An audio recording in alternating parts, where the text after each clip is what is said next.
Klein ISD Board of Trustees is now open. Representing the quorum tonight are Mr. Paul Lanham, Ms. Georgianne Reitmeyer, Mr. Ronnie Anderson, Mr. Stephen Simzak, Mr. Rick Mann, and Mr. Bill Pilkington, and myself, Stephen Smith. As provided by the Texas Governmental Code, the Board of Trustees will now go into closed session in accordance with Section 551.071, private consultation with the board's attorney regarding all matters as authorized by law, including but not limited to board governance. 551.072, discussing purchase, exchange, lease, or value of real property. 551.074, discussing employment, evaluation, or discipline of personnel, including board governance and including superintendent evaluation and contract and superintendent search. 551.076, discussing security personnel and devices. 551.082, discussing disciplinary matters or complaints regarding school children and or district employees. 551.0821, discussing personally identifiable information about public school students. 551.087, deliberation regarding economic development negotiations. This meeting of the Board of Trustees will reconvene in public at approximately 7 p.m. May I have your attention, please? Good evening. It's now 7:10 p.m. and the meeting of the Klein ISD Board of Trustees is reconvened. If you've not already done so, please silence your electronic devices. Thank you all for joining us at tonight's meeting.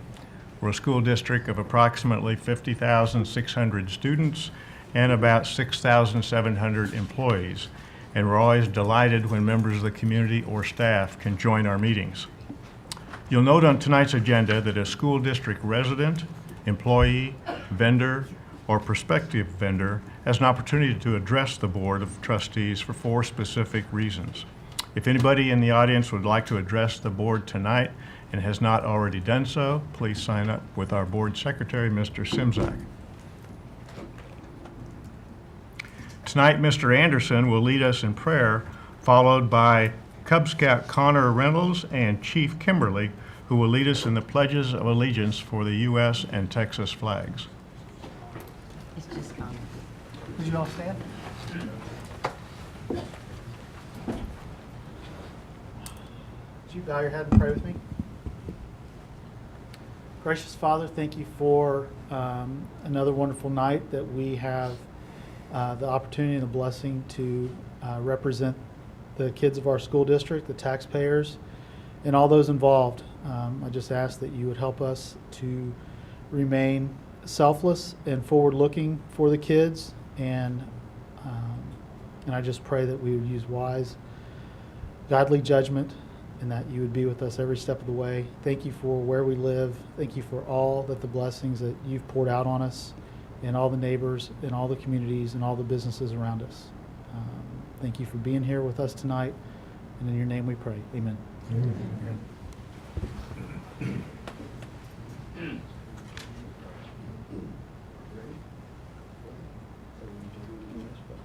Will you join me in the U.S. pledge, please? Go ahead and get started. Honor the Texas. No, let's do the pledge. I pledge allegiance. I pledge allegiance to the flag of the United States of America and to the republic for which it stands, one nation, under God, indivisible, with liberty and justice for all. Now we're going to say the Texas. Okay? Ready? Go ahead. honor the Texas flag. I pledge allegiance to thee, Texas, one state under God, one and indivisible. Good job.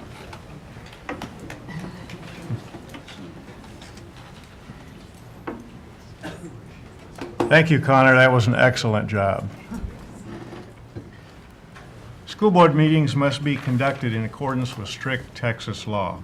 For example, we cannot vote on any item that's not listed in the published agenda. And in fact, we cannot discuss any item that's not on the agenda. All of our voting must be done in public.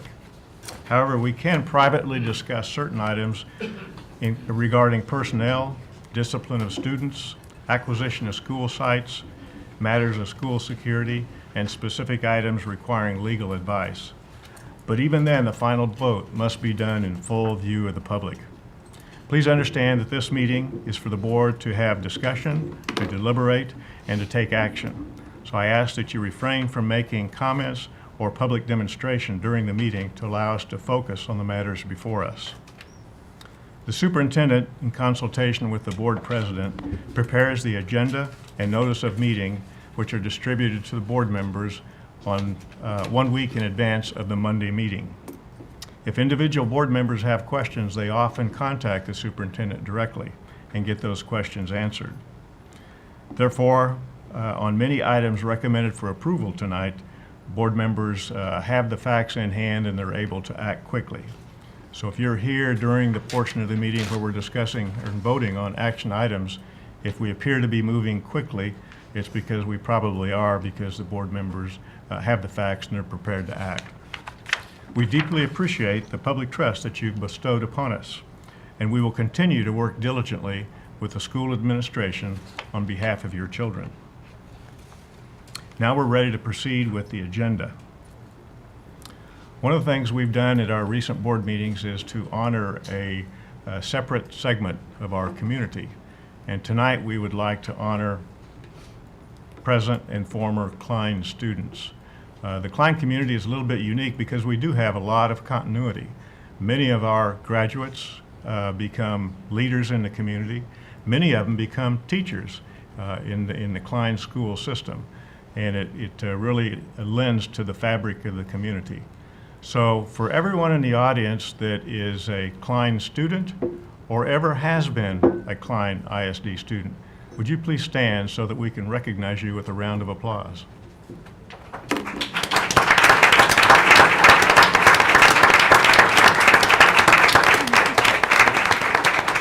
Thanks for being here. Mr. Mann didn't go to school.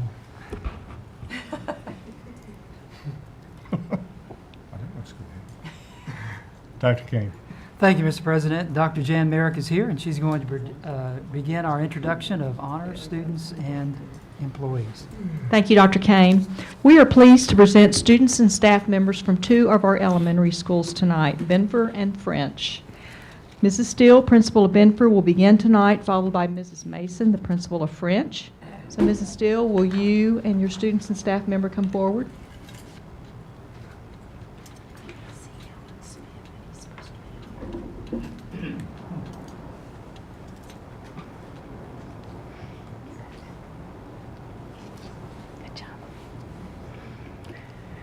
Good evening, Mr. President, members of the board, Dr. Kane, Ms. Spalding, and guests.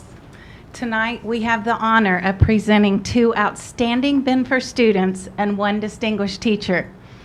My assistant principal, Jennifer Williams, will begin with our 2 outstanding Bobcats. Good evening. First, we are proud to present Benfer 5th grader, Leah Donaldson. Leah comes to school every day with a positive attitude and cheerful disposition. She is always eager to help and include others. She can be relied upon to do what others ask her to do, especially her teachers. She follows all directions and is polite and courteous. When Leah encounters something academically challenging, she puts it on herself to take home extra work and strengthen her skills in those areas. And then she comes back eager to share her successes. She has risen to the challenges of rigorous testing. She uses all of her strategies, and she excels in math and reading. Outside of school, Leah participates in gymnastics through Basil's Gym, where she actively participates in their programs. And actually this weekend, she medaled in a couple of things, didn't you? So she is very well-rounded, and we are very pleased to have her as our outstanding student from Benfer Elementary. Along with Leah are her parents, Karen and Seidenberg and Joseph Decker, and her grandmother, Brenda Seidenberg. Also, her brother and sister, Gage and Maya. Please stand so we can recognize you. Thank you so much.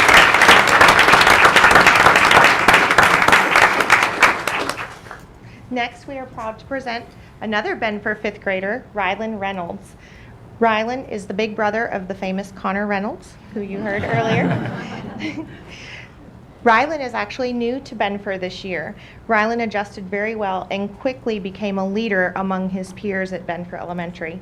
He is a great role model for others, and he has integrity and perseverance.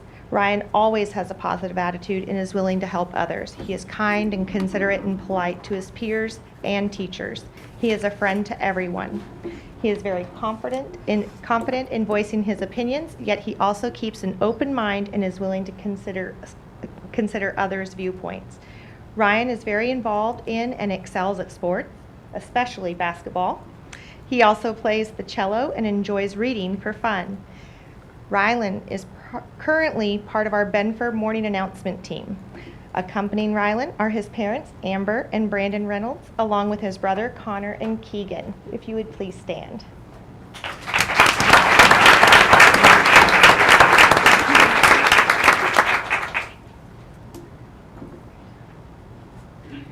Okay, and last but not least, I have the pleasure of introducing one of my outstanding teachers, Jennifer Turner.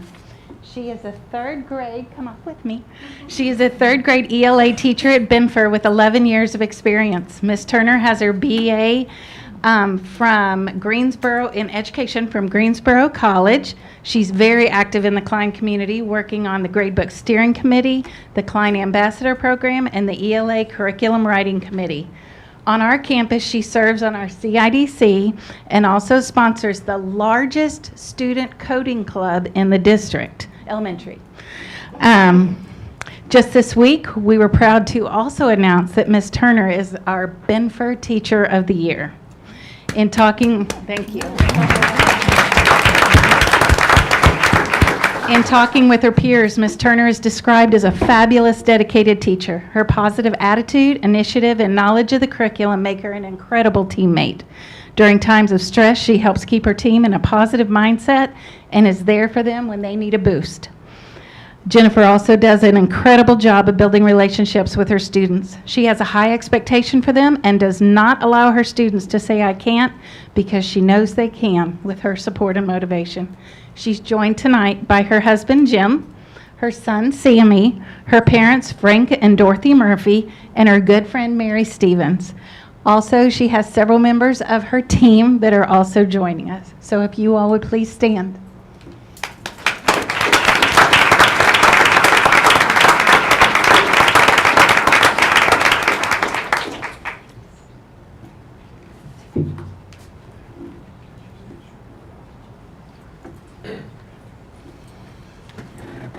This is pretty amazing.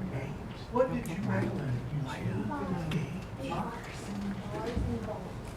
Wow, that is amazing. Leah, This one? thank you for all that you're doing. Did you enjoy that? You enjoyed that? Is it fun? Good. Ms. Turner, thanks. Amazing. Teacher of the Year, and I love the can-do attitude. That is just amazing. Thank you for all of you do. Thank you.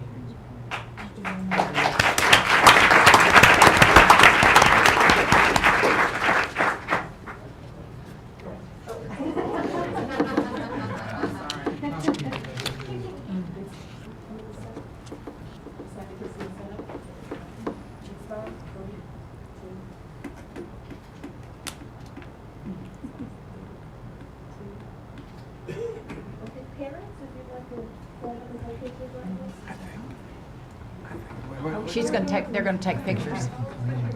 Oh, parents are taking. Yeah,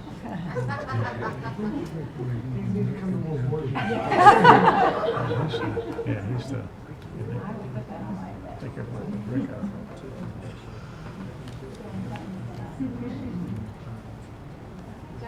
Thank you, Ryan. Leah, thank you.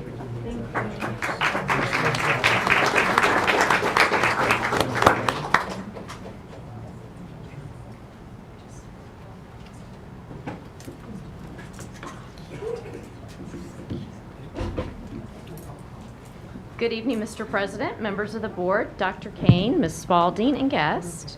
Tonight I have the honor of introducing two outstanding French students and one distinguished teacher. First, we have Gage Eggleston. Gage is an active member of our Mathletes team and is a safety patrol member. Gage was one of the live performers at French's VIP luncheon earlier this year. He has been on the All-A honor roll since kindergarten. You got 2 more report cards to go, Gage. Just 2 more. Outside of the school day, Gage loves to play baseball and has been playing since he was 4 years old. But Gage also gives back to his community by volunteering at the Family Fun Day at Burroughs Park. Accompanying Gage tonight are his parents Doug and Suzanne Eggleston and Gage's sister Bailey.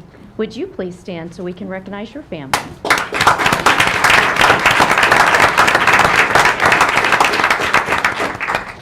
And next we have Alana Gonzalez, another outstanding 5th grader. Alana is a member of the 5th grade strings program and sings in the French choir. She participates on the Name That Book team and is an active Safety Patrol member. Alana can be seen faithfully raising and lowering the flags every morning and afternoon. When not at school, Alana enjoys ballet, swimming, archery, and is a member of the Girl Scouts. Accompanying Alana this evening are her parents, Ruben and Ada Gonzalez, and her brother, Kian. Would you please stand?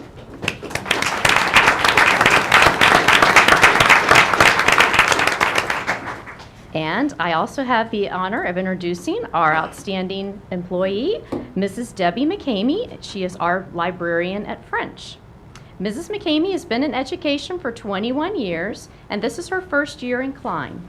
Mrs. McCamey earned her Bachelor of Multidisciplinary Studies from McMurray University and earned her Master's in Library Science from Sam Houston State University.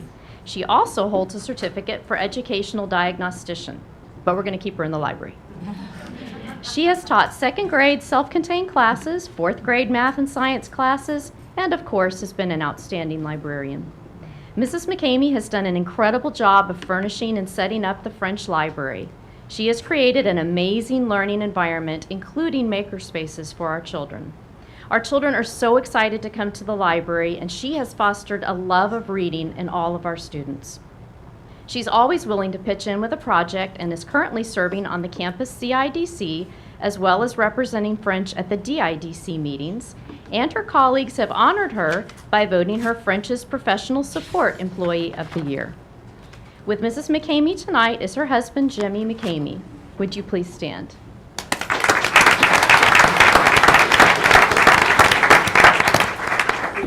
Please join us there in the center.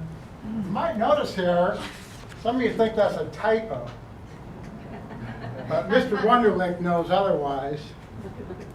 In German, if you were French, you'd be called Frank or Frankish. If you're French, what did you call the great emperor who was crowned Emperor 800? Any historians in here? Charlemagne. Charlemagne. But if you were German, what did you call him? Charles the Grosse. French, Frank, all the same thing. French.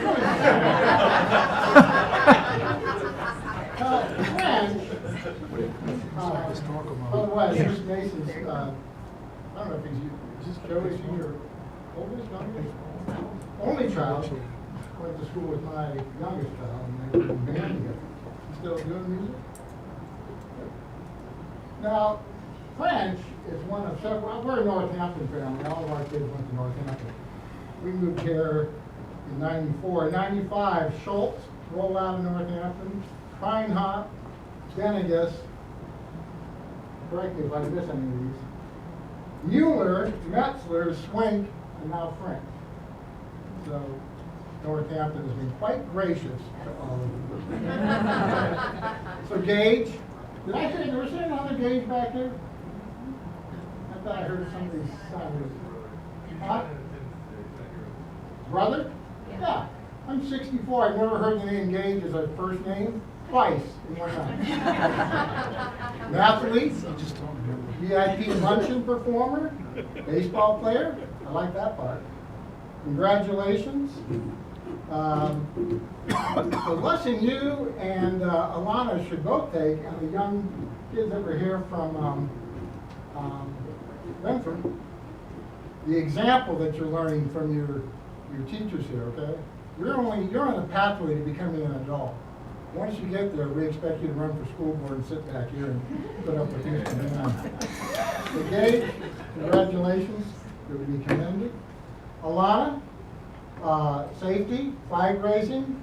These are the extra things that someone like Ms. Mason has to depend on a student that'll actually show up and do it.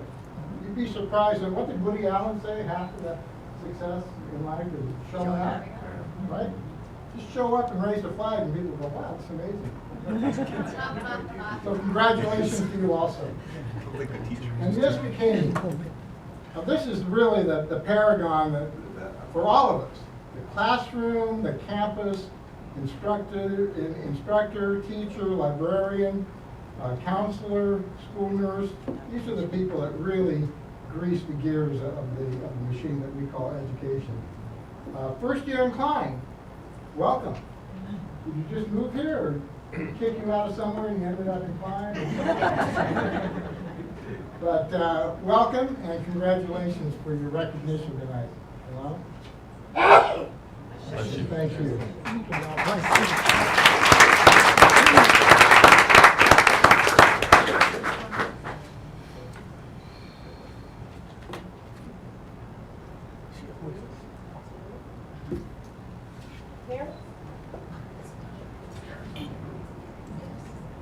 You can come around the chairs.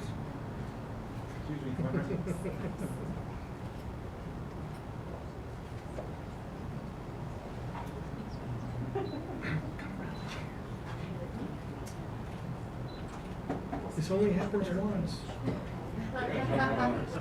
This is for the quick Facebook one. I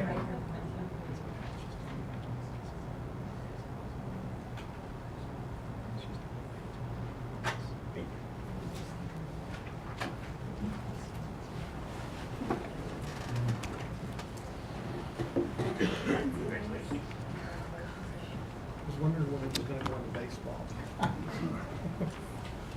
Now it's time to honor scouts. Now, we know that Connor Reynolds is in the audience. Are there any other scouts with us tonight?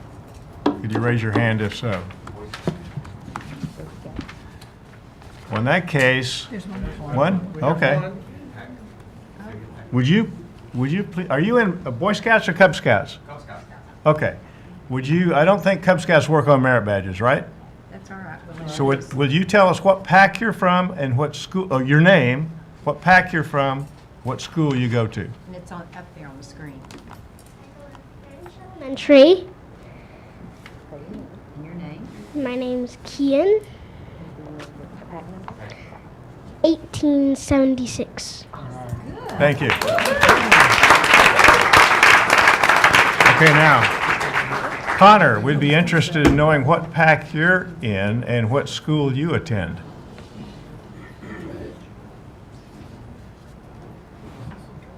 I am in Benford Elementary, and I am in Pack 1331. Very My good, name is thank you. Connor Reynolds. Okay, thank you, gentlemen, and thank you for being here tonight. We'll now take an intermission to allow the board the opportunity to meet with our students, employees, and scouts, anybody else recognized tonight. Okay, may I have your attention, please? We'll now continue our meeting with the citizen inquiry. Do we have any inquiries, Mr. Simzak? Yes, we do. We have 3 speakers from Harvest Natural Market. Are you speaking separately, or is one, or how are we doing that? Speaking as one. Okay, so we have Thomas Smith, that's you, and then Eric Iskell and John Chapman. Welcome. Okay. And before we, oh, I'm sorry. Go ahead, no. Before we begin, I need to read a statement. Approximately 20 minutes of each regular meeting is allocated to citizen inquiries. After registering with the board secretary, a school district resident, employee, vendor, or potential vendor shall have an opportunity to address the Board of Trustees for 4 specific purposes as dictated by state laws governing open meetings: to discuss an item that appears on the agenda, to make a request for factual information, to ask for a recitation of existing policies, and to redress grievances. According with the law, no deliberation, discussion, or decision will be made other than to consider a proposal to place the subject on the agenda for a subsequent meeting. unless the subject is listed on the board agenda, in which case it may be discussed by the board. Factual information only in regard to a citizen inquiry may be shared at any point by the superintendent. A written response will be provided. Oral comments are limited to 5 minutes in length unless extended by a majority of the trustees, and must not mention any individuals by name or position or contain any personally identifiable reference. Mr. Simzak. Okay, yes, Mr. Smith, please come forward.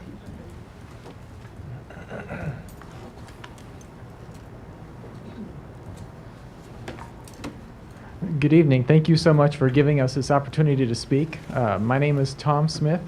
I'm an attorney representing Harvest Natural Market, and my client wanted an opportunity to address y'all. First speaking will be Eric Eisel, who is a director of Harvest Natural Market, and then John Chapman, who is an owner and a founder of the grocery store. And I'll turn it over to Eric now. Thank you. First, I will be very brief. I came to Houston in 1955 and living in Woodlands since 1978. And I'm partner in the and director of Harvest Organic Food Chain. And I just want to come and tell you all that this is a local establishment, locally owned, operated, and with the benefit of the local people in mind. And I like to have your support and understanding, and thank you for this opportunity. Thank you.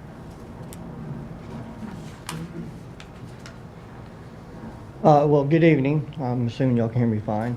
My name is John Chapman, and I have my wife here of 25 years behind me as well. And I'd like to say thank you first and foremost for allowing us this opportunity just to come and talk with you and stand here in front of you. I'm mainly here as a co-founder to address y'all and to basically throw out my personal apologies. I believe under construction we have had at times some negative relationships with Klein ISD, and for that I'm here to personally apologize for. Using contractors, as I'm sure y'all are very aware, we make that choice, but at the end of the day they use some contractors and so forth. And there was some unfortunate situations that y'all unfortunately had to contend with. And on that, I'm very, very apologetic and sorry for.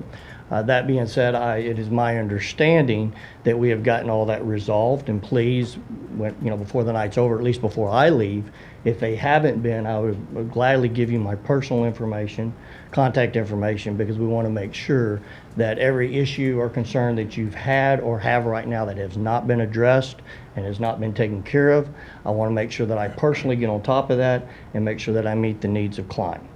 So that's mainly why I'm here, is to tell you that that's not the type of relationship I want my organization to have.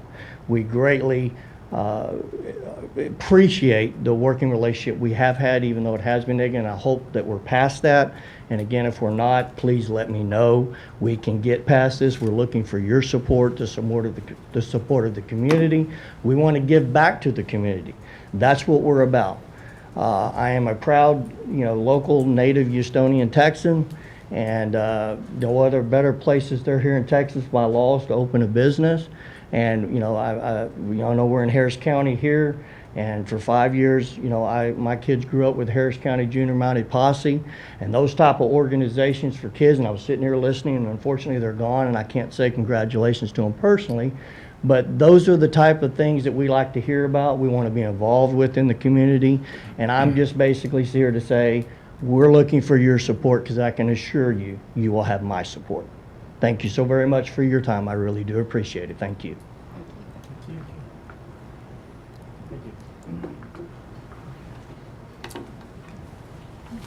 Okay, Mr. President, here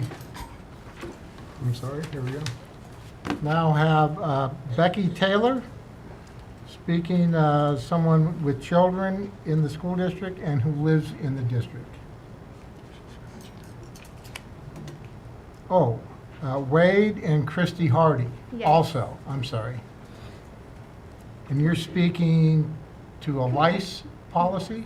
Yeah, this has been a very pleasant meeting up until now, and now we're going to talk about something very unpleasant, so we'll apologize in advance, but we are here to talk about lice. And just as a quick intro, our purpose in coming here tonight is really we want to get the school district to hopefully work with us in changing the policy regarding the control of lice, because right now it is a really big problem. And I don't know if you've read the news lately, but Texas is one of the states on the super lice list, unfortunately. And we represent two families here. These are not both my wives. This is my wife, Christy, right here. Becky is a friend. But both of our families have had some pretty bad experiences with lice, and it's our opinion that that there are some changes that could be made that could really help everybody in the school district. And you know, I've been really impressed with what I have seen so far tonight with your focus on the children. I loved the opening prayer. I loved the focus on the American flag and the Texas flag, and it's apparent to me that your focus is on kids. I think that this is a topic that will benefit our kids if there's open minds and a willingness to do things to improve the situation. So I'm going to turn the time over to my wife, Christy, and to Becky, because they've had more hands-on experience than I have on this. So just real quick. Go ahead. Okay, so I'm sure many people in this room have probably had experience with lice at some point in your lifetime, but I'm telling you, this new super lice is seriously out of control. And I can't speak for every school in Klein specifically, but I know our school in particular is out of control. There are numerous students that have it, and the current Klein ISD policy is that the student will leave at the end of the school day. By that point, how many kids have already been exposed to it and have it transferred? Backpacks and coats are all thrown together in a pile. Lice travels. It stays alive for 24 to 48 hours after it has even departed a person's head. So they feed off like a tick. They get your blood, and that's how they live, but they can live up to 48 hours off of you. So when your backpacks and your coats go together, it gets transferred. When you're sitting next to somebody and then you go and you whisper to your friend, it's getting transferred. When you're playing together on the playground, it's getting transferred. So when they are allowed to stay at school all day long, even though they have lice, it's getting out of control. There are other school districts who have policies that specifically mention also that they're not allowed to ride the bus, or that they're to leave school as soon as it's found. All of those things are things that can help. And excluded. Yes. Once until the problem is resolved. Yeah. Two specific school districts are Houston and Spring, correct? Right. Houston ISD and Spring ISD both have policies that mention those things. The thing is the over-the-counter stuff a lot of times does not work. It really, you have to make sure all the bugs are out of the hair or it comes right back. And I'm telling you, after hours and hours and hours of trying to get lice out of Tell them three how many girls' times. hair that goes down to here. Tell them how many times your kids This is have had lice. this is the third time currently that my children have had lice since January. Each time when they have had the lice, they've come home, we have treated them. We treat them and recheck them every single day, and then they'll come home with big bugs in their hair that are being transferred from other students. Okay, can I just add one thing? I am talking, but my wife and I have 5 children. We've been married for almost 16 years, and not until we moved into the school district have we ever had lice in our family. We've just had it for the very first time in our marriage, in our home.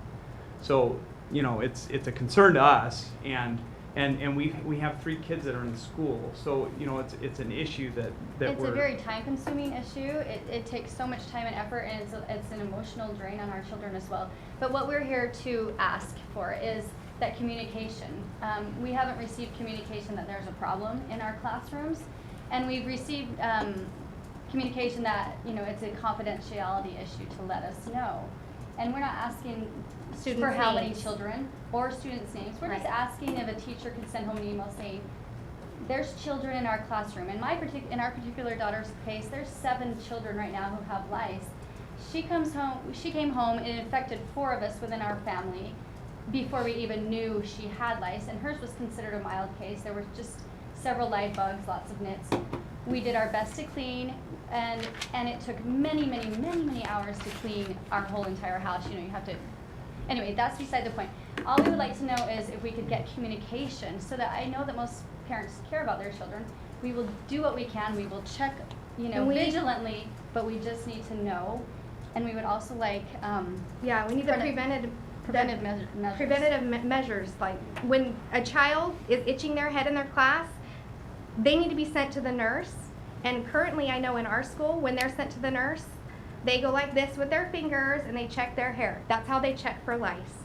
That is not going to cut it, because you can't just check a little piece of their hair, and you can't just check it with your fingers, because some of these lice, and I can show you after the meeting, are so tiny that if you do not have a lice comb, you are not going to see it. And the nurse doesn't. And they according don't.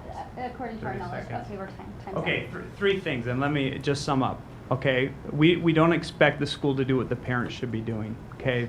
But there are some things the school can do. One is communication with parents. Number 2 is taking preventive measures. Don't allow backpacks and coats to be put together. I think it's pretty reasonable. The third is we want to make sure, we would really like to see kids sent home if they're found with lice. And if I think if there's 2 school districts that are pretty large are doing that, I think it's a fairly reasonable request. And I think all of us would benefit from that. So thank you for your time. Thank you. Thank you.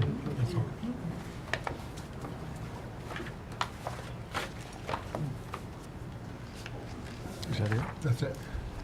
Okay, in accordance with the procedure that we described earlier, this is not a time where we carry on discussion. We do appreciate both groups communicating with us tonight and taking the time to be here. We'll now continue with our reports. Dr. King. Thank you. Mr. Steve Baird, who is the living history educator, is here, but Dr. Angie Anderson is going to make a brief introduction prior to his report. Mr. President, members of the board, Dr. Kane and Ms. Spalding, it is my privilege tonight to introduce Mr. Steve Baird, our Klein ISD living history educator.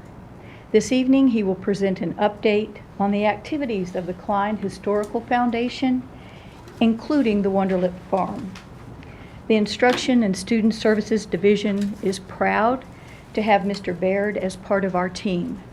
We are grateful for the work he does to preserve the heritage of the Klein community, and most importantly, all he does to make the Wonderlic Farm a great place to learn. Mr. Baird. After that one, I'm starting to itch already. I didn't want to itch while you're doing it. All right, thank you, Mr. President, school board members, Dr. Kane, Ms. Spalding, thank you for having me out here. Wanted to talk briefly, and just before we get started, kind of give you a rundown to what the Wonderlic Farm really is, what the Klein Historical Foundation is for. To start with, we are set to establish really a 4th grade precedence. We are the only school district that I know of in the United States that has a living history component embedded into our social studies curriculum. So that by itself speaks volumes. So right now with Klein, we see 3,800 4th graders come through our property every single year. If we tack in our home schools and our private schools and other things like that, we're running about 5,000 4th graders. And they come through on a 2-hour field trip, and that 2-hour field trip is designed from 10 o'clock to noon, right about lunchtime, for them to really just step back into time. And we have designed the property now to show 3 distinct time periods so that they can collaborate, and it ties itself into expository writing. And we have a saying, our slogan this year is going beyond history. that it's not just history, it's inferencing, it's language skills, it's writing, it's all the things that are tying back into STAR. And that's what we're bringing back to the table. We're getting them excited about the history and teaching them so many other aspects. And so with that, we'll talk just briefly. We did design a new website this year, kleinhistorical.org and .com. We made it its own entity just so that it had a stopping place for it and people were easier to find it. Inside of that website, it shows all sorts of things to events and activities that are coming up, as well as it highlights each and every single piece of the property, gives recipes from the old German families, it gives research, Civil War based, and a lot of the family delving research to it. But the picture right here, just to kind of give you an update to what we have done since last February. Since last February, we have added 3 lambs that you can see right there in the picture, purchased from the Klein FFA Livestock Show to help those students out with their scholarships as well. It also gives them a chance to come back to the farm and still continue caring for those animals. I'll move around right here as she's looking. To care for those animals when we need help with hoof trims. It allows those students to come back out and still participate with that and continue their education to it.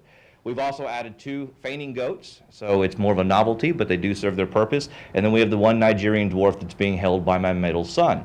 We've even taken my 2 older boys who work on those Saturdays with us when we're open to the general public, and they've become the livestock managers for me. It allows me a little more freedom to go back to the farmer's market and to the various buildings and to do my job a little more freely instead of focusing on the care of the animals. My 17 and my 14-year-old have taken that upon themselves, so they help disperse that information to the kids and help the maintain of that during those Saturdays.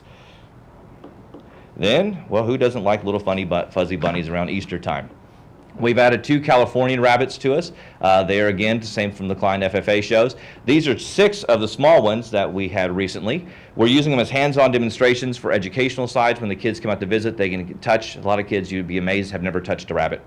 You know, what things that I would have taken for granted growing up, these kids have never had that exposure. And so we use them for the educational side. They get to see a rapid growth. When these rabbits were born, that's the actual 10-day picture right there. They look like ugly little naked thumbs. So it's a way to tie back into social media so the kids can kind of see it that way as well. For those who can't make it out to the farm, we do post pictures every two or three days so they can kind of see this rapid transformation to it. It does also tells the kids where we get our food from. They still think, why don't I go down to H-E-B? When they find out that, no, these rabbits were intended for feeding us and the family. If we are taking first person, we say, you know, I have 8 kids to feed. It takes a lot of food for that, and these little guys help do that. So it does kind of demonstrate a little bit about where the food comes from, gives them that hands-on experience as well. This past January, we were so fortunate enough to be able to add 2 mules to our program. Here we have Fritz and Lena. They were named in honor of some of our family members in the area, great-grandparents on the Zwink side. Fritz is the one with the blue halter, and Lena is the one doing the photo bomb right behind me. She didn't want to be left out. We are working with them right now. They came from a kill shelter in northern Louisiana, so we were able to rescue them, so we talk about that side of it. But we're also using them to work with pulling plows, pulling wagons, pulling the corn grinder, the same work they would have been used for when they were originally intended for the property. We did buy them a little bit on the smaller side, so not to intimidate the kids any, so they're about 12 hands high, so they're about pony size for the kids. So, and on the bonus side, they are giving me unlimited supplies of garden fertilizer. Every day. Every year, the first Saturday of December, we do a old-fashioned Christmas festival and market. This year was our 3rd annual one. We have Santa come out right here. He's actually a family member. That is Tommy Neal, who used to run Neal's Berry Farm just up the road on Gosling. He comes out every single year and portrays Santa Claus for us. This year, we were able to top off at about 1,800 people, almost 1,900 people. It was about a 400-person increase. It allowed us to deposit just over $1,000 more than we did last year at the same time. And who doesn't like to take a picture with a real-life looking Santa like that? In the same time, we got to introduce 2 new characters, tilling back to the 40s. This was a person for water conservation called Patty Potty and Sunflower Sue. So it's I Love Lucy meets the garden, I guess. But this is with the water conservation company called Save Water Texas that we're also a part of, that we partner with. And so they had a trailer out there near the garden talking about that. And what's funny is the kids flocked over to that section. So I guess it paid off. Part of the Christmas festival, part of our entry fee is a canned good from each and every person. It goes back to Trinity Lutheran's Food Pantry to help establish a little bit of a better relationship with that as well. This year we were able to donate just over 2,000 cans, which again was an increase to last year. So we like to have a picture. What you don't see is her front seat, and her entire back seat was also filled at this time. It was really nice for her to come and pick it up because it was a lot of hauling last year, back and forth. The other side, we are currently in the middle of a fundraising campaign talking about things that we want to do in the future to our farm. Is we think one of the next stages is adding a functioning and working blacksmith shop. We are in process of raising a campaign right now. Just over $6,000 is what we're shooting for. The campaign actually took place this past Saturday at our spring festival, which was a fundraiser put on by the local Mason lodges. They all kind of came together to do the spring festival for us at a time that we're not normally open, to help kind of kickstart that campaign as well. We want to use them during festivals and during tours. We also want to have workshops out there for master blacksmiths that are in the area that may not want to travel with their gear, but we can supply a place for them to do that. And it also gives us a place as a museum where to put a lot of the blacksmithing gear that we have just kind of in a tool shed right now. This gives it its own identity, and it ties back into the 1880s. Also, hopefully what we'll be able to do in the future is this is the Tice home that I know is on the agenda tonight. Just a front picture of what we're looking to do. Some of the things that we have looked at that we would like to do with this property is use part of it over for an office space, freeing up the Dory office that I'm currently in, which would open up about 2 large offices as well as the entire library section. So by moving part of my whole office to part of that house, as well as a larger inventory room. Right now in our inventory, we are floor to ceiling and crammed full. We're seeing a large influx of artifacts coming in from the founding families, as well as outside of our families. People that have vintage furniture that ties into our periods, but they don't want to keep it for themselves. So we are getting contacted by a lot of extra people. We just received a large donation from a Fredericksburg family with 1870s and 1880s baby furniture. That those museums didn't want, and they're here locally within our subdivision. So we want to do office, we want to do inventory room size, and we also want to do a dedicated research facility. We're seeing a lot of influx of people coming in for research for either genealogy or for research of the roots or how the Germans came here. We're seeing extra essays from the middle schools coming in, and they need a place to come and research that that's a little more open and accessible than just where we're back inside the school. That would give a dedicated place. And then there's also still room to do a dedicated museum tying into the 20s and the 30s, which is when the house was constructed. Those are things that we're looking at doing. Going forward, we're trying to give the museum a distinct image. You know, for the long time, it was a piece of property next to Dory. And so we're kind of looking at making it a distinct image, and that it's standalone. It is Wunderlich Farm. It is the Klein Historical Museum. It's not just some old building sitting in the middle of a neighborhood. Just looking at some of the finances from the monthly balances that we have had. This really shows since I took over back in September 2013 up to now, just to kind of give you some idea and some rough numbers. Every single month since taking over, we have actually increased our monthly funds from the previous year, which is a nice step in the right direction. Looking at February, right now we're currently sitting at just about $17,000 in the bank. That's an increase of about $2,800 from last year, same time. Surplus is due actually right now to expanding our gift store that we operate during the school tours, during the private schools.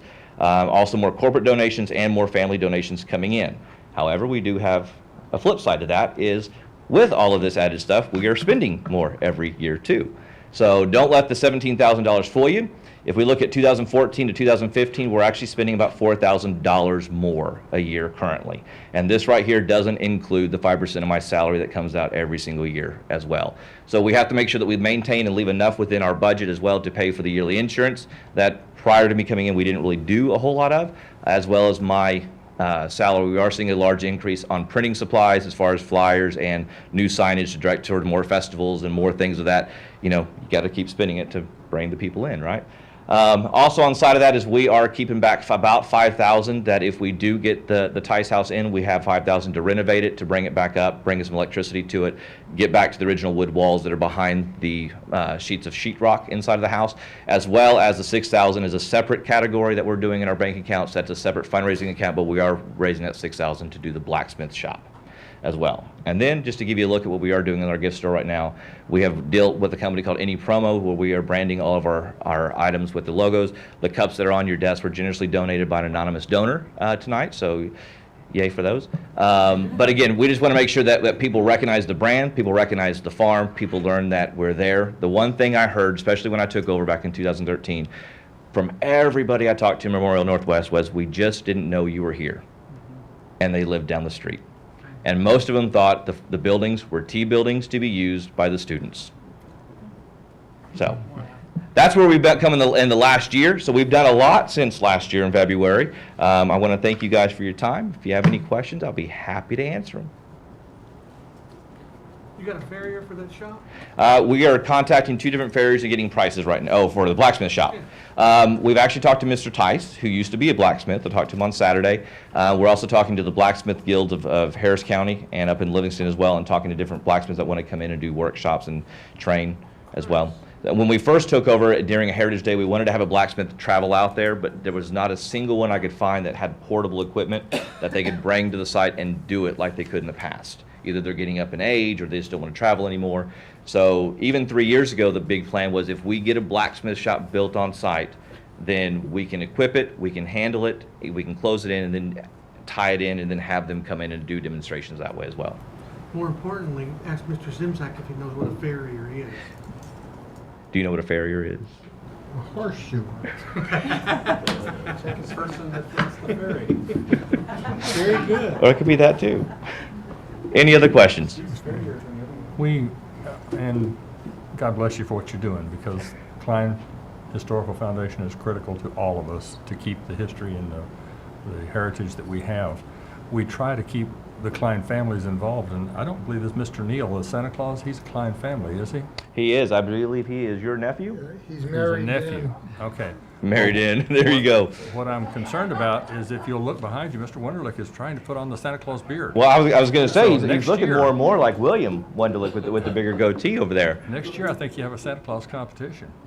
We could have 2, front part of the property and the back part of the property. Okay. Absolutely.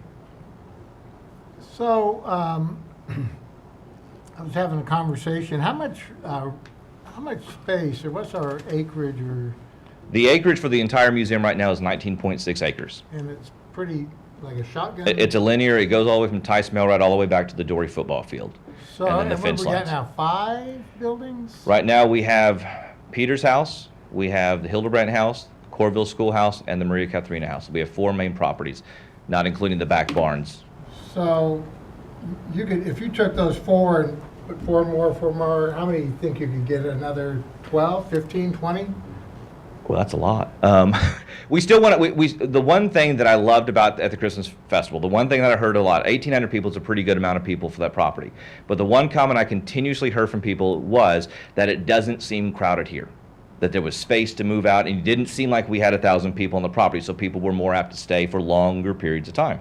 We saw some families literally stay for about 5 to 6 hours out there from the whole, from the start to finish. Some people were out there early, stayed to the whole time. We do have a definite spot that I have planned for the Tice house if we get it up there near the front of the property as an entry point to it. So as people come into the property, if they're parking within that zone or even the Dory zone, that's the front entry to it. Whether it's office space, museum, then you come out into the farm itself. We have other space allocated for other houses that are in the area. There's one, the Frank house, just down the student airline that I've been looking at for years. I had the privilege to walk through it last year with one of them just to kind of get an idea of what shape it was in. If that ever comes up, there's a great spot between the schoolhouse and the Maria Katharina house, as well as the opposite side of the Maria house is where the blacksmith shop goes. So the Tice house, in your opinion, fits into the mode of a second generation German family typical house? It does. It goes right now. We showcase several different time periods, but not just that. The neatest thing about the house, honestly, is that there's a piece of architecture to it that you just don't see anymore. All the windows are original and they're still on the rope and pulley system. And you don't see that at any house out there. Matter of fact, the last time I saw it was when maintenance was working on the tool shed over on the farm. They removed 2 of those windows. They were broken, but they removed them. We kept them just because they had the dummy weights on them still. And so one of the neatest fascination parts from an architectural side of things, of preserving the architecture, is that it still has the original windows to it. And when I was walking through it with Butch, when we first started looking at it, he said, now this window is broken, the pulley's down in the middle of the wall. And so he told me the story when he was a kid, remember breaking the rope and falling, which was typical. But it does tie into the 20s. It shows a different type of architecture that we don't have on the farm right now. All the buildings, as far as when they were built, 1874, 1882, and 1891. So even though our Hildebrandt house shows 1940s inside of it, it was built 1882 and last updated 1898. So this shows a different type of architecture that's not seen in the area anymore, as well as it kind of lends itself to that time period of showing, a lot of people, when they come to the farm, they'll say, are the families still here? I'm like, well, yeah, because they're thinking pioneer, okay, they're gone, they're still here, they're still active, they're still vibrant.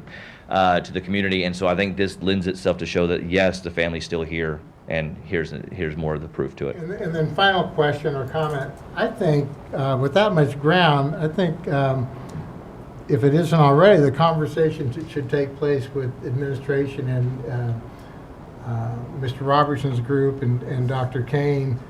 I think we'd benefit in some time period, the next 3 to 5 years, with a visitor center that would serve as a bookstore, office, like you see at museums. Absolutely, and that's kind of what I'm taking that Tice home and kind of doing at the front, you know. So it's this entryway point. So you either have a museum, you can move the gift store. Right now, the gift store, what we've done to the Corville Schoolhouse, it had 2 rooms. They're identical. So we kept one as a 1925 schoolhouse, and we turned one half into the full glass display case museum, and that's also where the gift store houses. So that was part of it. If we can make part of that house into the museum entry point, and you make it part of the gift store, you make it the focal when you first walk into the property, and then you walk out of an air-conditioned building into the sweltering heat of Texas and the houses at that point. And that was what we were kind of looking at as well. But we can showcase that entry point still as a 20s, 30s museum, and keeping it in step with that museum quality. Thank you. Yes, sir. I would like to hear, if you'd like to share it, what if you could paint a picture of what you would like to turn all of that into. Well, we've toyed with a lot of different ideas, and when I think the farm for a long time had floundered with its identity. In all honesty, I think originally it was geared towards those 4th graders, and that's really what we focused on. And now I see it more as we have these distinct time periods. I look at George Ranch a lot of times down in Rosenberg because that's what they've done. Each house has a different style of dress, has a different style of technology, and I always tell the teachers this ties into your science teaks. It's the change of technology. You know, here we're washing on a scrub board. Hildebrandt, you've got a washing machine. Here you've got the metal lines. So it's that change of time. I would like to see it either we stick with each time period, or we get back to basics and say, here's the town of Big Cypress. You know, if we get a spot where a general store is built next to the blacksmith shop. And, you know, we were known as Big Cypress for a long time up until Adam wrote for the Postal Service and became Klein. And so getting those kids back to that time period. So I would like to see at some point a general store go back into the area. I think kids need to see what a store really was. Because the one thing I get all the time is, why don't you go to Walmart? Or why don't you go to, and they don't get this idea of a store is where I'm going to just get my tack, my bridles, my nails. I like that blacksmith shop. I like, you know, the front visitor side of it. I would like a parking area in the front. So as they park in the front of it, instead of pulling away from Dory should be overflow instead of being the main parking. We should be the main parking, and Dory should be the overflow to it. So they're parking in the front of our property, walking in through this visitor center, as we said, coming into it, and then stepping into the town of Big Cypress, where I would like to, there's still enough room to build a small clapboard church. We're never going to find one to move anymore, so that's going to be something that we have to look at to build on site, which could then be used again for photo ops, for weddings, which again is a revenue source back to the Historical Foundation. So those are some of the things that I want to see within the next 5 to 10 years take hold, because there's a lot of land, like we said, we don't want to cluster it. I went to a park in Abilene called Buffalo Gap, and it's got 20 buildings on it, and there's this much space between every building, you know, and you have this little interpretive guide. There's nobody there walking you through. You know, I could have walked in the blacksmith shop and literally picked up tools and shoved in my pocket, and nobody would have known. You know, there was no cameras around. There was none of that idea. And so we're also taking this to the next stage of technology. You know, with the added animals, with the bunnies and the chicks and things like that. One thing I'd even talked about with Mr. Elbert over at Community Relations is let's get some kind of wireless camera. Let's plug it in there so when people go to the website, they can go into the bunny room or to the mule stalls and actually see the animals, you know, at night, how they behave. And so that could lend itself into classrooms in the 5th grade and 7th grade that couldn't make it to the farm for a field trip, but could still have video access to certain parts of it, namely the animals, because that's what kids want to see part of. And so that's going to tie the farm into the next stage of it, which is how do we get technology into a historical farmstead. That's awesome. I sincerely thank you for all the hard work Thank you. you're putting into this. We only think about it a little bit. Yeah. Creative thinking. Thank you very much. Well-planned. Thank you. Anybody else? Thank you. All right. Thank you very much. As always, we enjoy hearing from you, so thank you. Appreciate it. Very much. Thank you. Now, Mr. Pilkington, the chairman of the board's audit committee, will provide the audit committee report. Thanks. Okay, the audit committee, we met today at 5 o'clock. The administration's recommended using Weaver and Tidwell as the audit firm. That name may sound new to some of you. Weaver and Tidwell is actually formerly Hereford Lynch Sellers in Kirkham. They, the larger firm bought out the smaller firm, so we'll still be having the same auditors, just under a different name. For our external audit coming up for the fiscal year ended 31 August of 2016. Last year, our audit fees were $74,400. This year, it's expected to be around $76,600. You'll actually see later on in the agenda tonight, we have the engagement letter looking to retain Weaver and Tidwell as our external audit firm. An audit is basically a testing of the financial statements for the integrity, going through the generally accepted auditing standards. They will be testing our internal controls. The purpose of an audit is to express an opinion on the overall presentation of our financial statements. Scheduled to begin later this month, and expected that the annual financial report, or also known as the CAFR, and the single audit report should be presented to the board in December. The audit, we also received an update from Ms. Stephanie Duran, our internal auditor, and a lot of the campus and department audits are either complete or underway. They're substantially complete on almost all the audits there with no significant findings. Expect to have all of them done before the end of the audit there. And again, so coming up on the agenda will be the engagement letter. It's the recommendation of the audit committee that we hire the Weaver and Tidwell to complete the audit for this fiscal year. That's it. Thank you, Mr. Pilkington. Now we'll move to our action items. The first item for consideration involves the modifications to local board policies. The item has two parts, A and B. We'll take both items together as one motion unless it's the preference of the board to vote on them separately. Hearing no desire to have them separately, may I have a motion to approve the proposed modifications to local board policies DC, employment practices, CH, purchase and acquisition, CE, annual operating budget, and CV, facilities and construction, effective July 1st, 2016, and proposed modifications to local board policy DHA, employee standards of conduct, gifts and solicitations, effective immediately. So moved. Second. Any discussion? All those in favor? Motion passes 7-0. Next item is consideration of the extension of contracts for associate superintendents to June 30th, 2019. May I have a motion? So moved. Second. Any discussion? All those in favor? Motion passes 7-0. Next item for approval is retaining Weaver and Tidwell as external auditors for the 2015-16 school year. May I have a motion? So moved. Second. Any discussion? All those in favor? Motion passes 7-0. Next, we have the approval and acceptance of the donation of the Tice family home to Klein, Texas Historical Foundation for their Wunderlich Farm and Museum.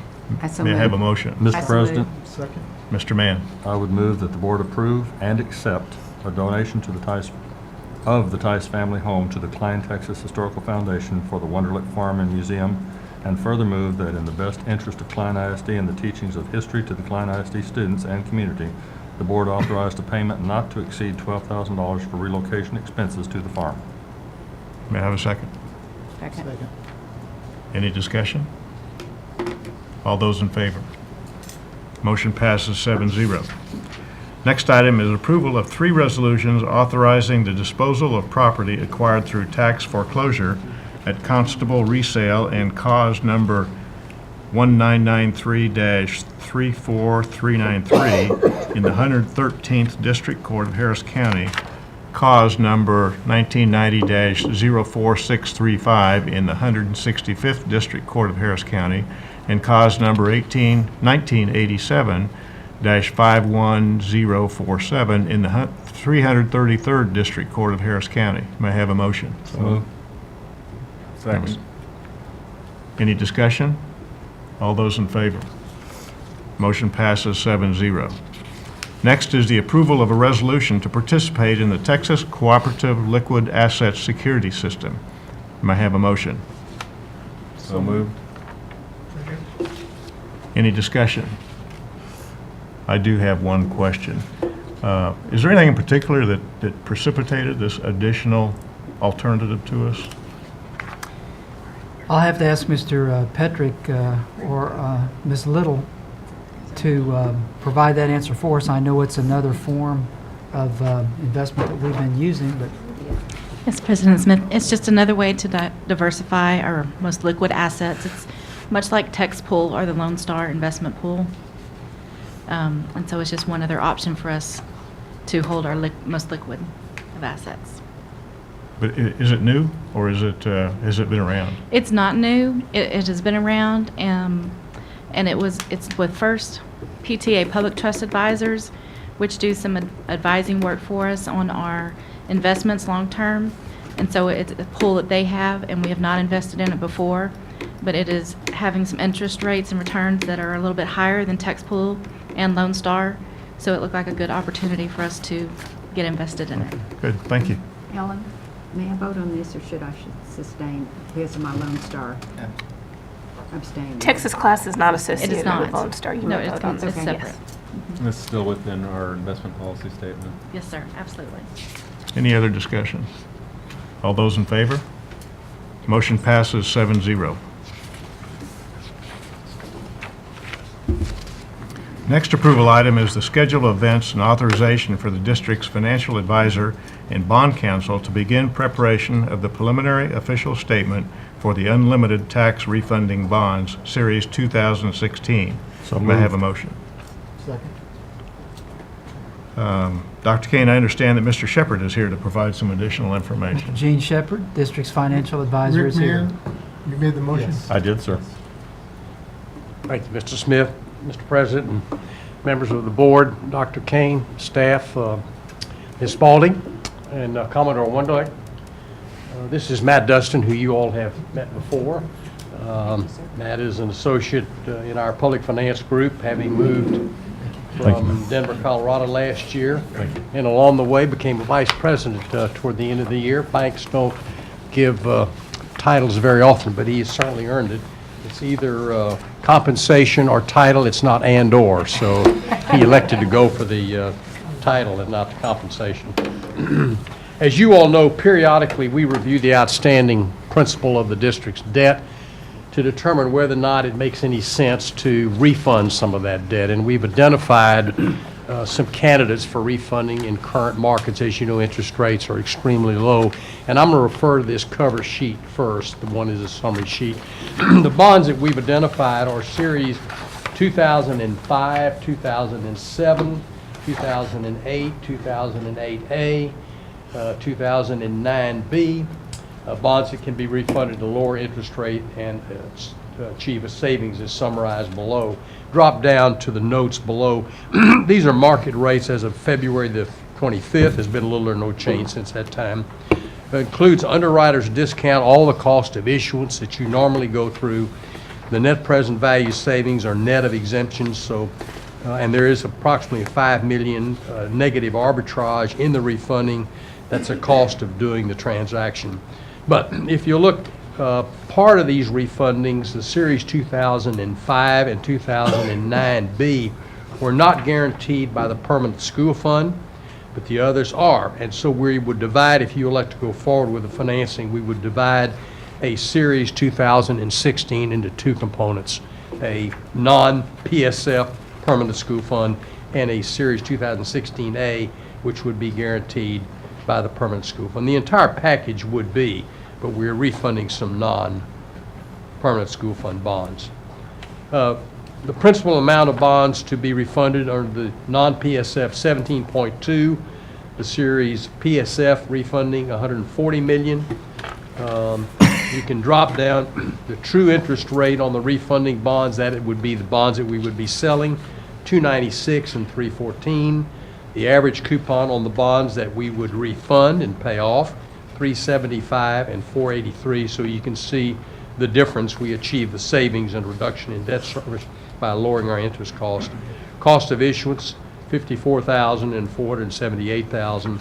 Total debt service savings is a reduction in your debt service cost, $2 million under the non-PSF and $21.5 million reduction in savings under the PSF guaranteed bonds. Average savings, $128,935. So it's a little over $1 million, and Mr. Petrick has calculated that that's about a half a cent on the tax roll, on the debt service tax rate. The present value of bonds being refunded, and you can remember in past refundings we talk about the threshold level being 3%. Under the non-PSF bonds refunded 8.97, and under the PSF issue 11.90.38. So it is an attractive refunding and the reduction of debt service, one that we would recommend that you strongly consider. If you elect to go forward with that, the next page is the schedule of events, and you all have seen this many times. The highlight of this is tonight, regular board meeting to approve the tentative schedule of events.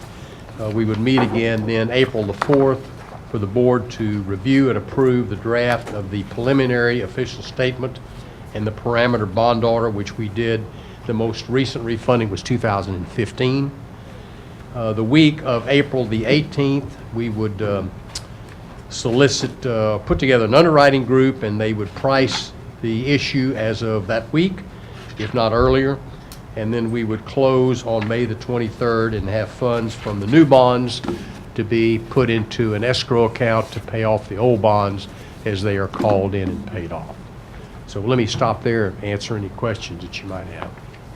Mr. Patrick? Pretty routine transaction.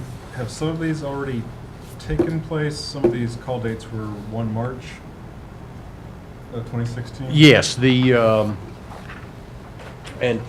Matt has also handed out some detailed financing numbers that relate to the financing, but each issue has about a 9 or a 10-year call. The Series 2005 bonds are callable, are currently callable 8/1/2015. The 2007 series are callable 8/1/16. Is that the question that you're asking? Yes, When is the call date? We're able to do it now. It's not, nothing's already passed already. These are just now we're within A the time portion that of we're it is current, and then the majority of it is what we call advanced. Now, the bonds that are callable this 2016, if we get within a 90-day window, they too would be considered current. But anything past 90 days is considered advanced refunding, that is, paying off prior to the call date. And that's where the negative arbitrage comes in to play. Mr. Shepard, in the 4.5 years I've been on the board, you come in about once a year and tell us how much money we're going to make refunding bonds. Financially, it's been a great time to be on the board. Well, when you see a chart of interest rates going back to the mid-'80s when they were 15% AAA tax-free, we've been in a steady decline in interest rates. And the pundits are saying that's going to change, it's going to go up. They've been saying it now for 2 or 3 years. And at some point, I guess it will. But right now, it's fairly stable. There is a little upward movement now, anticipating a Fed action sometime this year. But it's a good time to pay off old bonds that were issued at higher interest rates. Thank you. Yes. Thanks. Any further discussion or questions? All those in favor? Motion passes 7-0. Thank you. With all Thank the you. money you made on this, can you get a new briefcase? I've told you before that when that goes, I go. I go. And the hinges are pretty weak. I love it. That's good. I made donuts to Klein ISD. There you I'll thank you. Thank you all. Thank Thanks, you. Gene. Next item for consideration and approval is the design development for the Wunderlich Intermediate School gym and classroom addition. May I have a motion? I so move. Any discussion? All those in favor? Motion passes 7-0. Next, we have the approval of the schematic design, design development, and construction documents for the technology repair rooms. May I have a motion? So moved. Second. Any discussion? All those in favor? Motion passes 7-0. Next item is the consideration for approval of the construction documents for the 2016 architectural facility renovations project. May I have a motion? So moved. Second. Any discussion? All those in favor? Motion passes 7-0.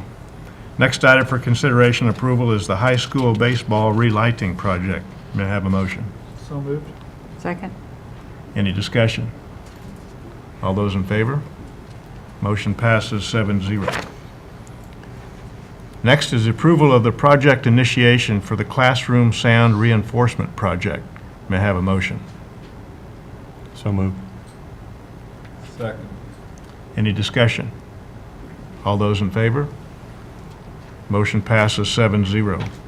Next item is the amendment to the reimbursement agreement with Enterprise Crude Pipeline for modifications to existing Enterprise pipelines which cross lands owned by Klein ISD. May I have a motion? So moved. Second. Any discussion? All those in favor? Motion passes 7-0. Moving on to the consent agenda, are there any items that you wish to remove from the consent agenda? Mr. Lanham. None. Item Q.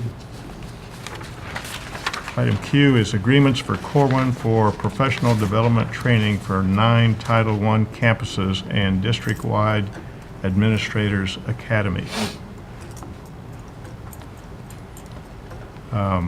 May I have a motion for that? You want to go around and see if there are any others Keep Any pulling. others? to remove? Keep going through. No, I have none. So, I have none. None. okay, so we'll vote on item Q, agreements for Corwin for professional development training for Title IX I campuses and district-wide administrators academy separately. Is there any discussion? May I have a motion? So moved. Second. Any discussion? Yes. Just a couple of quick questions. Looking at on page 518, 517 and 518, but mostly on 518, the timing of this, I think this is good, especially for the Title I schools, and I think the result will be good. I'm questioning the timing. Dr. Kane, when is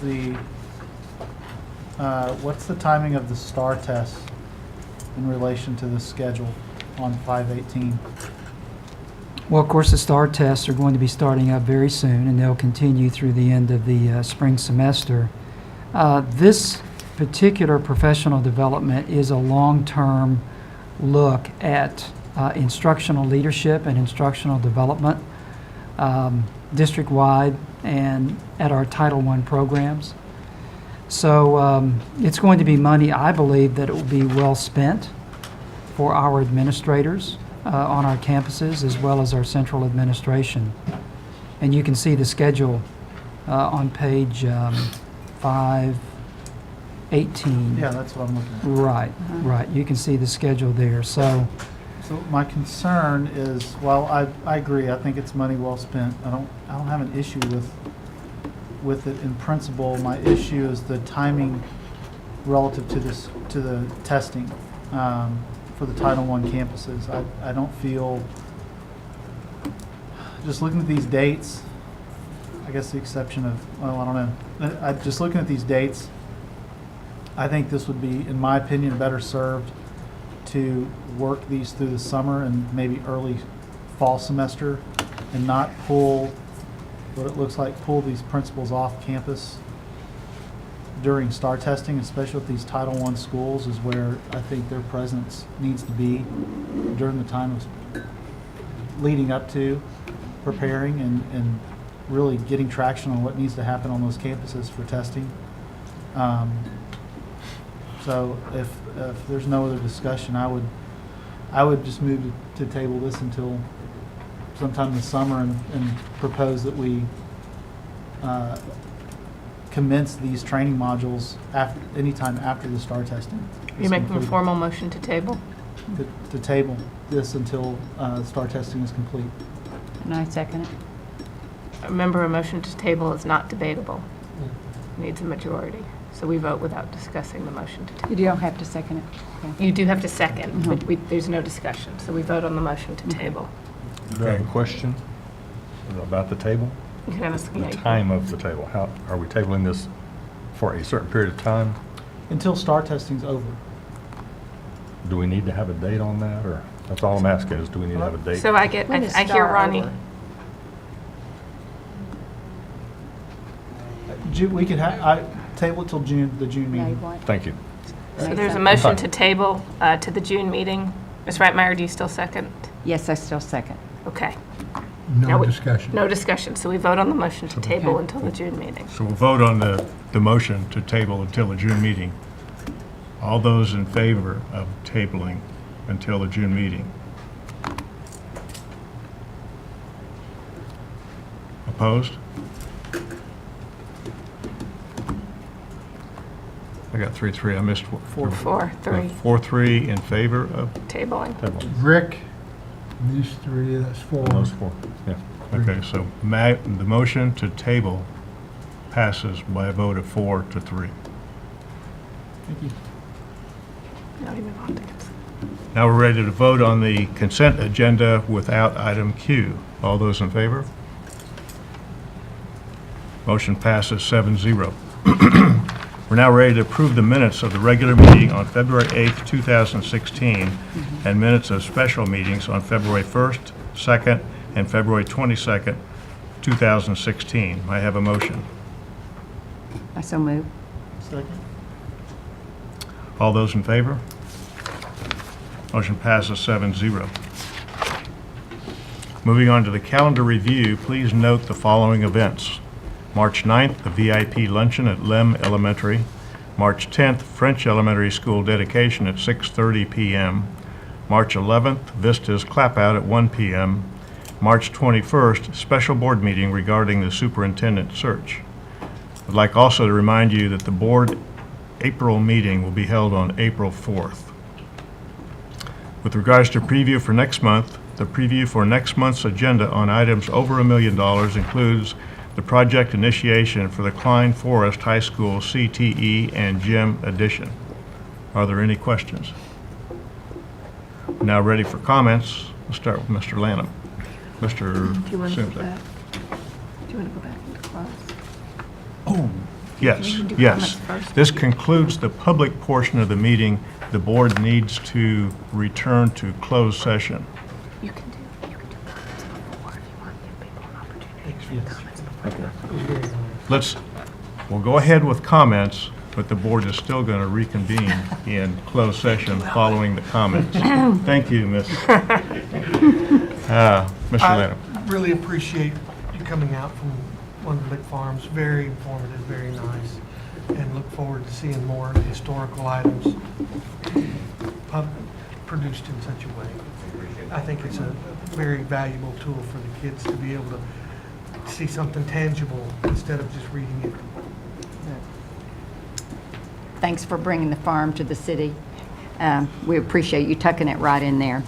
I wanted to make comment once again to the Klein Art Days. Our students had the opportunity to see an opera, have a scavenger hunt through the library, and to have see the French art exhibit in the Pearl. It is such a valuable addition to our curriculum and a great opportunity for our students. Thank you for allowing it. Vista's clap out is this coming Friday, so if you're available, come to it. It's always a great day. Another good day of waving Klein ISD banner. Also, Mr. Baird, thank you again very much. I'm not getting any younger, but having lived here my whole life, I grow to appreciate the history of our community more and more as my network of friends and peers grow. You know, people at Cy-Fair, Katie, and all over. just things that come up about asking questions about the board or the history, this or that. They have no historical perspective to speak of. And in parallel with that, as I hear stories from, from long ago, through the grapevine around here, I'll tell some of the kids I coach or mentor, did you know kind of stories, and they just kind of stare like they had no idea that there were actual, transportation was a horse and buggy on the roads that they're on. So it kind of drops their jaw a little bit. So what you're doing to reinforce that and encourage that, I sincerely appreciate, as I told you earlier. That's it. Mr. Simzak.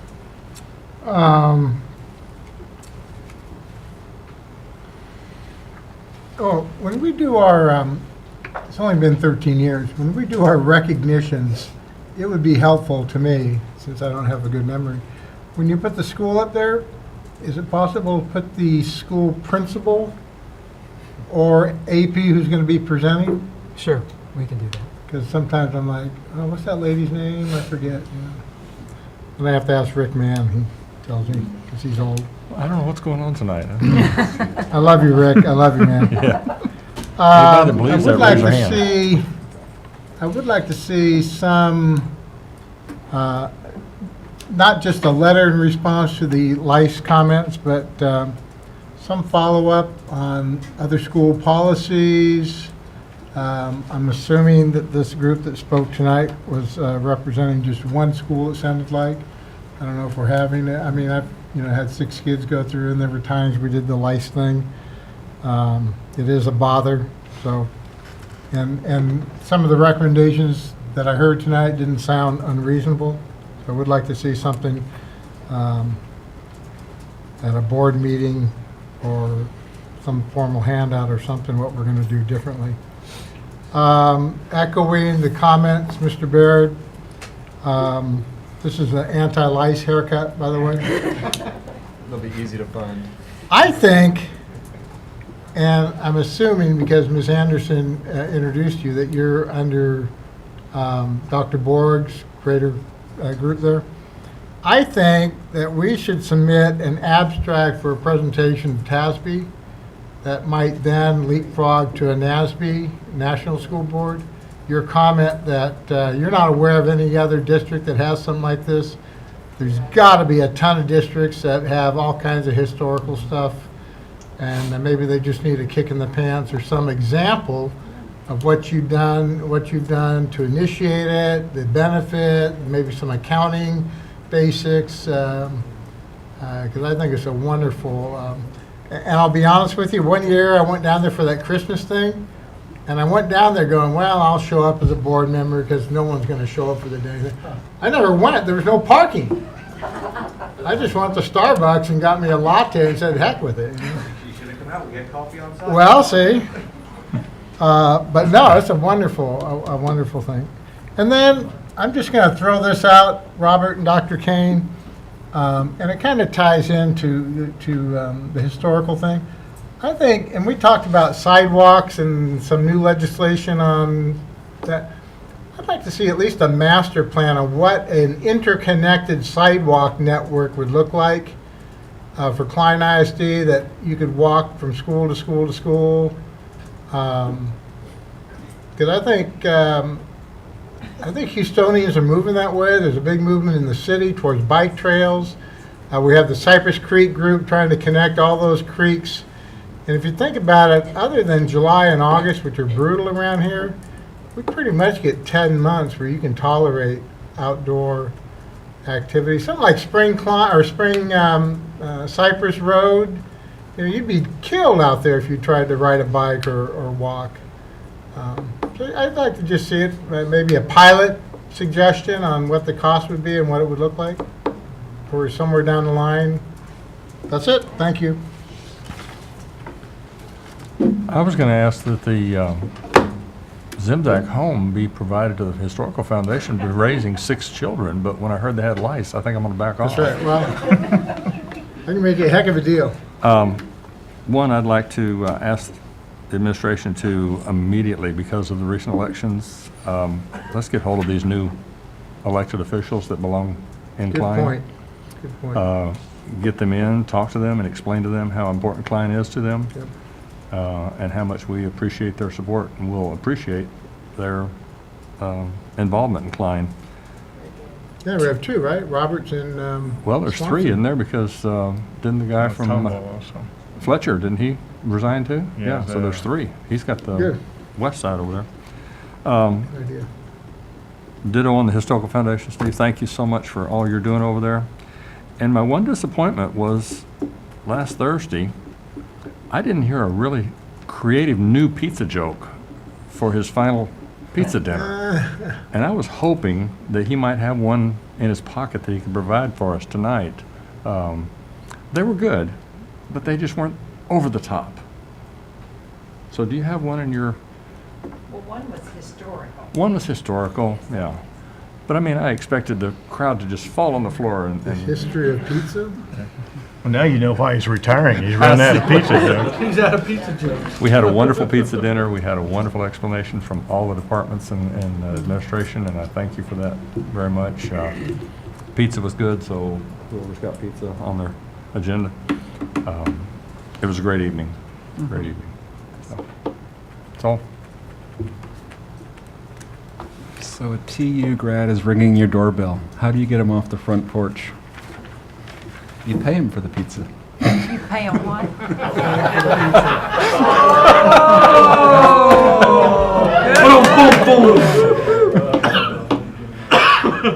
Thank you, Mr. Baird. Now, Rick, you asked for that. Jim's writing it down. No, I've heard that one before, but it was a different college. Thank you, Just a Mr. Anonymous one-time Donor, for our, or Mrs. Anonymous Donor, for our nice mugs. Just to echo Mr. Simchek's comments, I would like to get the follow-up on the lice of what is being done, and any reasonable requests, I think we should be willing to accommodate. Other than that, thank you. I think we had a good meeting, and I'd like to compliment, if I could, the board and the administration. I think we work real well together. Every now and then I read an article about another school board and some of the difficulties they have, and sometimes the shenanigans pulled. And while the public doesn't see our discussions in private, we have some spirited discussions, but in the end we pull together and we generally respect each other's opinion and develop a consensus. So I appreciate that. When I see some of these news articles, I just say, thank goodness I'm not on that board. Furthermore, next week's spring break, so I hope everybody has a good week off, and we look forward to seeing everybody in April. Dr. Kane. All right. As always, whenever there's a speaker, we reply with a letter from Mr. Smith in that regard. So you'll know that in the student handbook, the elementary student handbook, on the bottom of page 13 and the top of page 14, we do have our current policy on how we deal with lice. And of course, that's reviewed every single year. We'll certainly review that as we look ahead to the 16-17 school year, especially in light of what we heard tonight. Hard to say right now if what action we'll take, but you can bet we'll take a very strong look at the current policy and see if there are changes that should be made to help the situation. Just three really important events this week, and some of you have already mentioned them, but Wednesday we have our VIP luncheon at LEM. Thursday night is the French dedication, and then Friday afternoon is the Vistas Clap Out. So those are just great events that are coming at the end of this week, and then as you mentioned, we have spring break coming up the week of the 14th. Good. That concludes the public portion of the meeting. The board will now reconvene in closed session and then officially adjourn the meeting after the closed session. Thank you for being here. Under Section 551.0821 and 082 of the Texas Government Code and 551.071 to get advice from legal counsel. The time is 8:56. Okay, it is now 9:15 p.m. and this meeting of the Klein ISD Board of Trustees is adjourned.